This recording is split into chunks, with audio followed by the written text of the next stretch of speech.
할렐루야. 오늘은 마가복음 9장 33절로 37절 말씀을 통해서 누가 큰 자냐 이런 제목으로 함께 마가복음 56번째 강해를 시작합니다. 그동안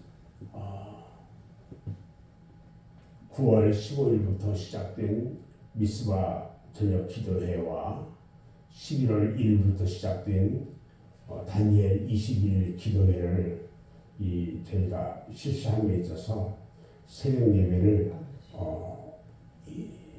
조금 미뤄놨었습니다.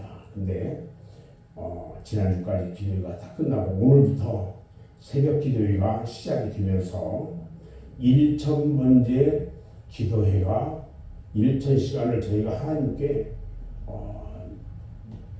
제물로 드리려고 합니다.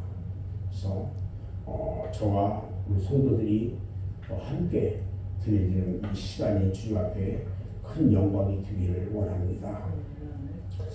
오늘 누가 큰 자냐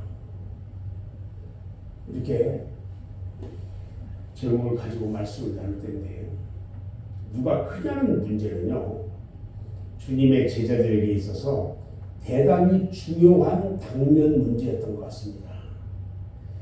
선생님이 예루살렘에 올라가시면 하나님의 나라가 세워질 텐데, 즉 메시아 왕국이 세워질 텐데, 눈앞에 다가온 이 나라에서의 자기들의 지위에 관심을 갖는 일은 그 제자들에게는 지극히 너무나도 당연한 일이었어요. 우리 선생님이 왕이 될 텐데 나는 거기에서 어떤 자리를 차지할 것인가. 이들은요, 주님과 함께 길을 걸어가면서도 우리 주님이 눈치채지 못하게 자기들끼리 누가 크냐에 대한 문제를 안건으로 서로 쟁론을 하고 있었어요. 예수님이 그들에게 너희가 길거리에서 쟁론한 것이 무엇이냐? 이렇게 물으셨어요. 이 물으심을 통해서 예수님은 겸손이 무엇이고 자신을 낮추는 것이 무엇인지, 그런 생활이 왜 필요한지에 대한 해답을 오늘 주고 계시는 거죠. 첫째가 되고자 하는 자의 자세. 예수님의 제자들은요, 땅의 것만을 생각하고 있었어요. 세상에서 첫째가 되고자 하는 자는 땅의 것을 추구하는 사람입니다. 위의 것을 생각하고 땅의 것을 생각하지 말라고 이 주님이 말씀하셨잖아요.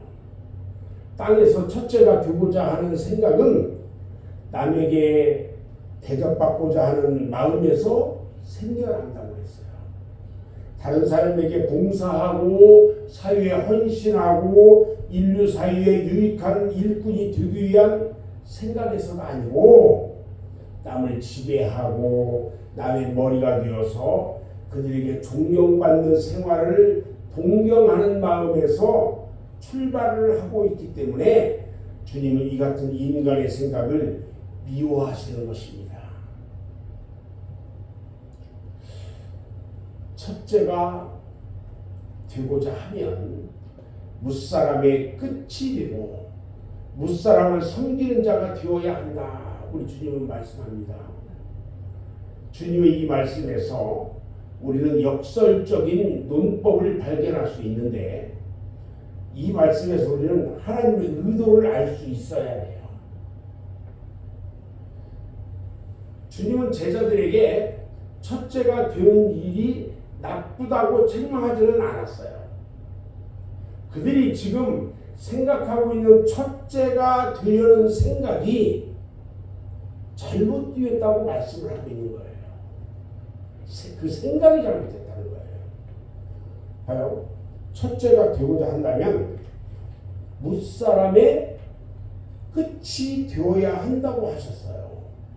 여기서 주님이 하신 끝이라는 말씀은 어떤 의미냐면 맨 끝이란 뜻으로 더 이상 내려갈 곳이 없는 자리, 그 자리를 말하는 거예요. 이것은 하나님과 나와의 관계에서 그렇다는 거예요. 하나님과 나와의 관계에서 맨 끝이라는 자리예요. 하나님 앞에 우리는 언제나 나 자신을 어떻게 해야 돼요? 낮추어야 합니다. 아멘. 모든 사람들의 끝이 되는 일은요, 겸손해서 열매를 내게 된다는 거예요. 유선적이 아니라 진실한 겸손이라는 것은 남을 자기보다 낮게 여기고 존경해 주는 일이라는 거예요. 아멘. 우리가 첫째가 되려면요, 못 사람들을 섬기는 자가 되어야 한다고 말씀하셔요. 여기서 섬긴다는 말은 여러 가지 뜻이 있어요. 섬김을 받는 자가 아니라 남을 섬기는 자가 되라는 거예요. 남을 섬기는 자만이 여러분 지도자가 될 수 있어요. 교회 안에서도요, 직분을 가진 자들은 남을 섬기는 자가 되어야 돼요. 우리 예수님께서는 나는 남에게 섬김을 받기 위해 온 것이 아니라 남을 섬기러 왔다고 하셨어요. 우리 주님의 위대한 이 섬기심은요, 인류의 지도자의 면모를 보이셨던 거예요. 남을 섬길 줄 모르는 사람이 첫째가 되는 사유는 어떤 경우냐면 독재의 경우예요. 독재를 하는 사람들은요, 남을 섬길 수가 없어요. 이처럼 자신이 무사람들의 끝이 되며 무사람을 섬기는 자가 되는 일은 정말로 첫째가 되는 영광의 상급을 받을 수 있다는 사실을 알려주고 있는 거죠. 이 같은 일은 하나님 나라에서의 상급과 연결된 말씀이 되는 거예요. 오늘 말씀에 어린아이를 영접하는 일에 대해서 말씀합니다. 이 말씀을 하시면서 예수님은 어린아이 하나를 데려다가 그들 가운데 세우시고 이렇게 말씀하시잖아요. 누구든지 내 이름으로 이런 어린아이 하나를 영접하면 곧 나를 영접함이니라, 이렇게 말씀하셔요. 여기서 우리는 어린아이를 안고 계시는 예수님을 볼 수가 있어요. 왜 예수님이 어린아이를 데려다가 안으셨을까? 뭇사람의 끝이 되고 뭇사람을 섬기는 자의 표본으로 삼기 위해서였어요.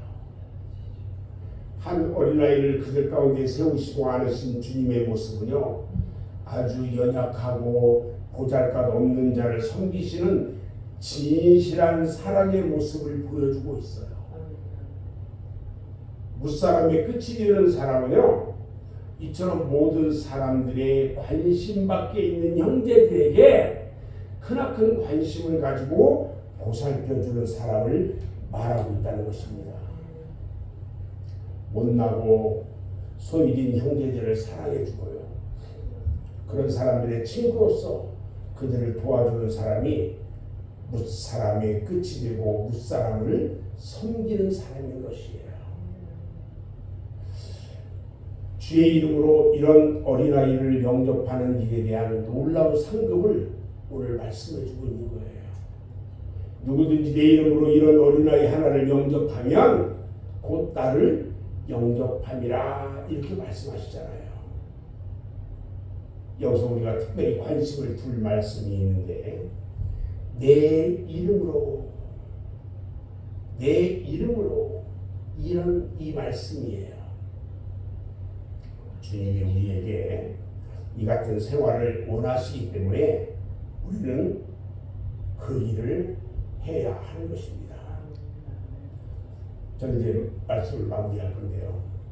만약에 우리가 나는 할 수 없지만 주님을 사랑하는 마음으로 주의 이름으로 한다면 그 같은 우리의 일은 주님을 그처럼 공개한 일로 주님의 인정을 받게 되는 것입니다.